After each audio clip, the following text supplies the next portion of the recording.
რაც ფეხში ჩადის, ფეხი დაბუჟებულია, ჭიანჭველები დადიან. ამ ვიდეოში მე გაჩვენებ, როგორ მოუარო სიატიკას სახლში მარტივი ვარჯიშების გამოყენებით.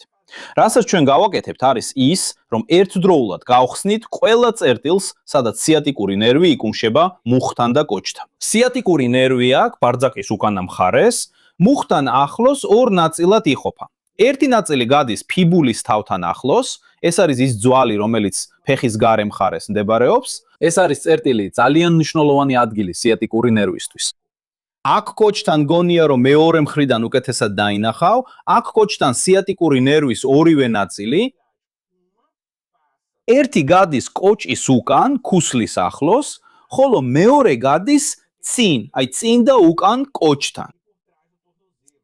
ყველა ამ წერტილის ერთდროულად გათავისუფლების გზა არის ის, რომ დაჯდე და ფეხი მყარად დააყენო იატაკზე.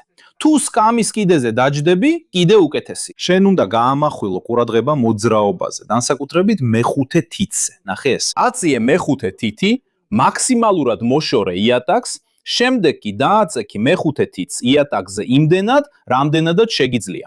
ხედავ, რომ კოჭი მოძრაობს, მაგრამ შენი ყურადღება უნდა იყოს მეხუთე თითზე. ამ მოძრაობას ნელა გააკეთებ, მაქსიმალურად როგორც შეგიძლია, ყველაზე დიდი ამპლიტუდით, 30 წამიდან 1 წუთამდე. ეს დაამოძრავებს, შეზეთავს, გაათავისუფლებს ყველა იმ წერტილს, სადაც გავლის სიატიკური ნერვი. ფიბულის თავი აქვს ზემოთ და კოჭის ორი წერტილი წინ და უკან. გააკეთეთ ეს თითოეულ ფეხზე 30 წამიდან 1 წუთამდე. ასე კიდე უკეთესი გამოვიდა.